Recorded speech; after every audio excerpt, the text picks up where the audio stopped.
So the way I've worked out teaching on the judgmental mind, which I've been doing for about 20 years, and it came out of about 4 years of closely examining my own judgmental mind in different contexts.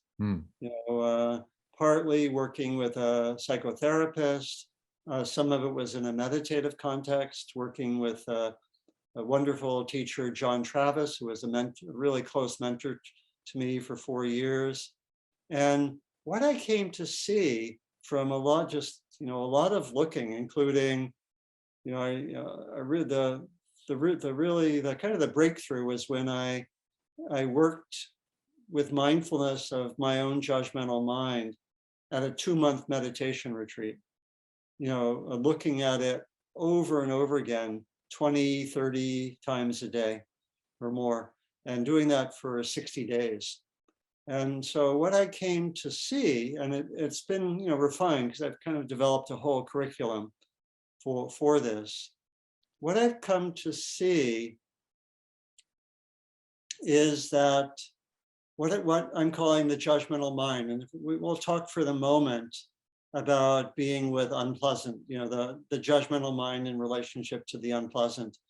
What I've seen is that the judgmental mind is connected with some kind of noticing, sometimes discernment, linked with reactivity. Mm-hmm.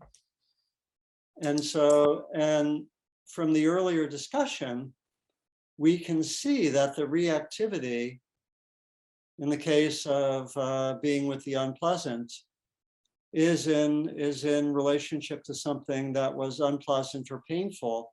And what I came to see was that the judgmental mind, strangely, is a kind of defense mechanism, because I'm actually using it, and I'm not experiencing what was painful in my experience. So for example, a very important experience in my own learning process came when I was a co-chair, or let's say let me back up. I was working with a boss in the organization where I was working, and I met with him, I don't know, once every 2 weeks or something for a year or two. And I found, and I started experiencing, I thought that he wasn't listening well to me. I'd say something and he would often change the subject. And I would notice myself, it took some time to really notice the dynamics, but over time I could see clearly, I would withdraw emotionally from this hour and a half conversation to a place of emotionally distanced moral superiority, where I would be, I'd be out of the discussion, not really there, but I'd be judgmental of him. And over time, this was with some guidance, I came to see that there was a painful experience for me. I thought he's not listening to me. I thought I wasn't being heard, but I didn't experience it as painful. I just went right to being judgmental. And I wasn't really aware that this was painful for me. What I did with some guidance is it took a little bit of time to see the dynamics, and that this was coming out of me thinking he's not listening to me. And then I could notice, okay, this is something that's there in many parts of my experience, not just with this guy, but that thinking someone's not listening to me is, So the patterning, yeah. It's a pattern, or as we would say, it's an issue. Right? And so then I could start to look for, try to be mindful when that happens, and try to track, okay, see what it's like when he doesn't listen to you. And then I would notice, oh, that doesn't feel good. And I could actually tune in and feel that it's painful.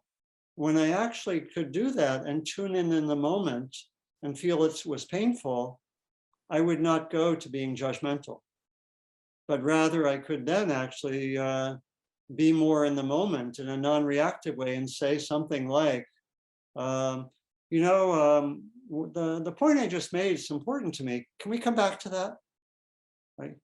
In other words, I could respond to the situation non-reactively.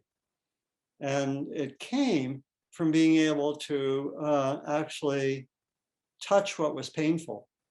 Now, in some situations, we can do that, like in something analogous to what I described.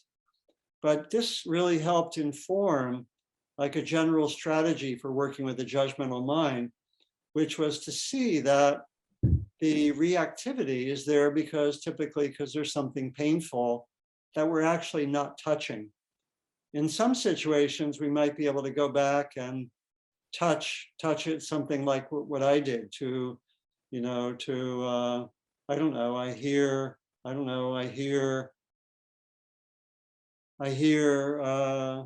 something in the news, maybe I hear something about Ukraine, right, which is happening right now, the war in Ukraine.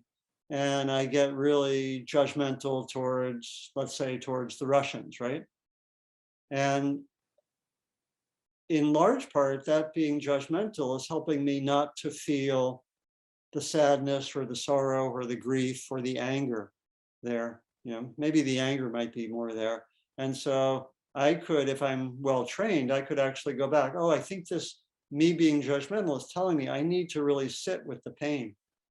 So you can see how this would be a huge issue for activists, right? Activists who are dealing with painful social situations all the time, if they don't actually touch the pain, they will be reactive on the basis of something important. They have discernment. They're noticing, let's say, injustice or something, something not okay, but they will go off and be reactive, which could result in them demonizing their opponents, or what I have found with actually working with activists is that this probably most frequently results in them being reactive and judgmental towards fellow activists. That's probably the most common. But you can see how, so it becomes a strategy from studying the judgmental mind this way. The understanding of the judgmental mind is that it's some kind of noticing linked with reactivity. The reactivity is there because there's something unpleasant. And so if I can somehow go back and work with the reactivity, a major way is of touching the pain that leads to the reactivity, which sometimes can be done easily. Sometimes it can take, when we're looking at some old pattern, maybe from childhood, it can take 6 months, a year, 3 years to really touch that thoroughly and transform it. But the formula becomes transform the reactivity and take whatever is valid or intelligent or reflecting discernment in the judgment and use that for the purposes of compassionate action. If you enjoyed this clip, the full episode will be made available up here somewhere, so feel free to check that out. If you're someone that's interested in working one-on-one with me and developing your practice of presence, reflecting on your life at the moment, and calibrating your trajectory, then feel free to head over to todaydreamer.com and get in touch. There's also a full catalogue of episodes available on the website, which are there to help you cultivate the practice of presence so that you can more deeply participate in the blossoming of the emergent world story. Until next time, be well.